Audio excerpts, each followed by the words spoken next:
audio jungle.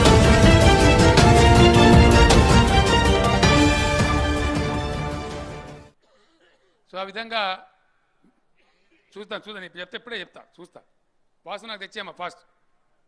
So రేపు కరీంనగర్లో కూడా మిగతా వాళ్ళవి ఉన్నాయి. ఒక అంకురార్పణ జరిగింది, ఇప్పుడు ఒక ప్రారంభం జరిగి ఒక అడుగు పడ్డది, కొంత అవగాహన మనకు వచ్చింది. ఇంకా కూడా పరస్పరం విషయాలు తెలుసుకుంటూ అవగాహన చేసుకుంటూ ముందుకు పోవాలి. ఇరిగేషన్ ప్రాజెక్టులు కట్టేటివి కూడా అగాధం జగన్నాథం కాదు. ఏ జిల్లా మంత్రులందరికీ ఉన్నారు ఇక్కడ. జిల్లా మంత్రులు దయచేసి మీ రైతు సమన్వయ సమితులను ప్రభుత్వం ద్వారానే జిల్లా కలెక్టర్ దగ్గర నుంచి ఆదేశం ఇస్తాం. రైతు సమన్వయ సమితి సభ్యులను, మార్కెట్ కమిటీ చైర్మన్లను మీ ప్రాజెక్ట్ తీసుకుపోయి చూపెట్టండి దయచేసి. ఏం ప్రాజెక్టులు నిర్మాణం అవుతున్నాయి, అవి ఎందుకు అవుతున్నాయి, దాని పరిస్థితి ఏంది అన్నీ కూడా చూపించే ప్రయత్నం జరగాలి. ఏ జిల్లా ప్రజల కోసం ఏ ప్రాజెక్ట్ నీళ్ళు వస్తాయి అవన్నీ కూడా చూపించే ప్రయత్నం జరగాలి. ఒక్క విషయం కాదు, రైతు సమన్వయ సమితి సభ్యులకు రైతులకు సంబంధించిన సకల విషయాలు తెలిసి ఉండాలి, అవగాహన ఉండాలి, అది నిరంతరం అధ్యయనంలో ఉండాలి. అయితేనే మనం అనుకున్న పని సాధించగలుగుతాం, లేకపోతే సాధించలేం. ఇంతకుముందు చెప్పినట్టుగా ఎక్కడ ఎప్పుడు ఎవ్వరు ఏమైనా ఉన్నాయి హరీష్ కొత్త ఎనీథింగ్ న్యూ ప్రత్యేకం ఏం లేదు. అది మెడికల్ కాలేజ్ విషయం నీకు సంబంధం కాదు. ఇండివిజువల్ని ఏందా రమ్మను ఆయన బయటికి రమ్మని. ఏ ఊరు మీద, ఏ జిల్లా? ఇక్కడ రా, మీ మంత్రి ఉన్నాడు.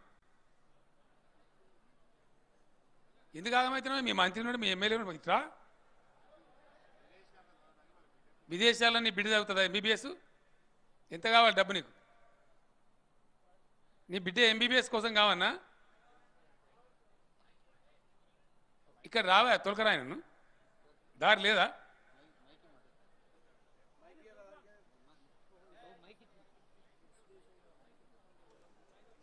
ఎందుకు లేదా? ఉంటే ఏదైనా ఇచ్చేద్దాం.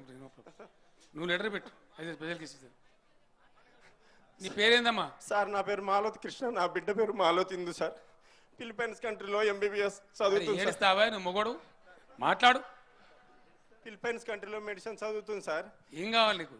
అయితే ఓవర్సీస్ స్కాలర్షిప్ లో మెడిసిన్ ఎంబీబీఎస్ లేదని చెప్పేశారు సార్. నేను ఇచ్చేస్తా, ఈ రోజే శాంక్షన్ చేస్తా. వచ్చిగా జగదీశ్వర రెడ్డి గారు కలుపు, ఇప్పుడే రాయిగా. Okay sir. ఆయన ఇటు దొరకని రావాలి, మంత్రి కలిపి మళ్ళీ మంత్రి ఆగం కాగలరు. కాగితం ఫోన్ నెంబర్ ఉందా? ఉంటే బాధలేదు. జగదీశ్వర రెడ్డి గారు మీరు పట్టుకొని అతన్ని నేను చెప్తా, రాజశేఖర్ రెడ్డి చెప్తా, స్పెషల్ కేసు కన్సిడర్ చేసి ఇచ్చేస్తారు. నో ప్రాబ్లం, అందరికి వస్తుందని. సో మొత్తానికి సమస్యలు. ఇంకోటి మీరే ప్రత్యేకం చెప్తారా బ్రదర్?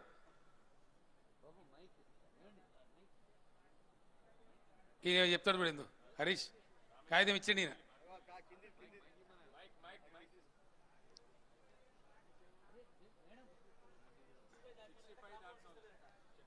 65 దాటిన వాళ్ళకు కూడా క్రాప్ లోన్ ఇస్తారు, ఆ ఏర్పాటు చేస్తాము.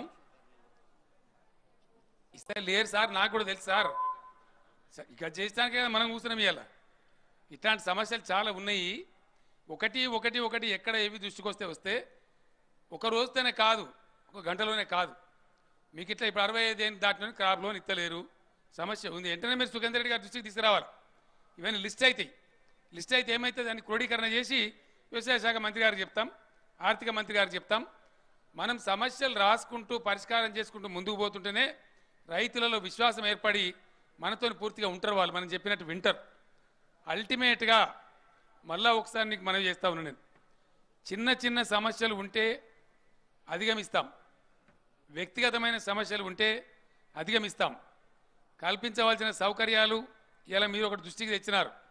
ఇంతకుముందు 50% ఉంటే ఈసారి 75% మీద టార్పాలిన్స్ కావాలని అడిగినారు. టార్పాలిన్ కదా, తాటిపత్రి అదే కదా ధాన్యం దర్శిపోకుండా ఉండేది. అవి ఈసారి బడ్జెట్ కూడా ఎక్కువ పెట్టేసి చాలా ఎక్కువ సంఖ్యలో ఇచ్చే ఏర్పాటు కూడా చేద్దాం, ఎక్కువ మందికి లాభం జరిగేటట్టు చేద్దాం. ఇట్లా ఒకటే రోజు మనం చేయలేం. మీరు దానికి ఒకసారి పనికి ప్రారంభం అయితే, ప్రాక్టీస్ మొదలు పెడితే, తొలిసారి కదా మనం ఇలా కలుసుకున్నాం కాబట్టి మనం ఇంకా పరిష్కారం జరిగేటువంటి అవకాశం ఉంటుంది.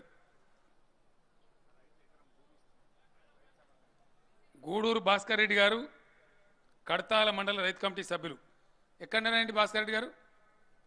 మీరు కూడా స్టేజీకి రావాలి దయచేసి. భాస్కర్ రెడ్డి గారు కడతాల వీరు కూడా 1 ఎకరం పొలం విరాళంగా ఇచ్చినారు రైతు వేదిక నిర్మాణం కోసం.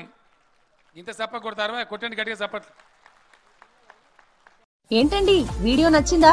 అయితే ఓ లైక్ వేసుకోండి, లేదంటే ఓ కామెంట్ చేయండి. ఎప్పటికప్పుడు మా వీడియోస్ చూడాలంటే సబ్స్క్రైబ్ చేసుకోండి.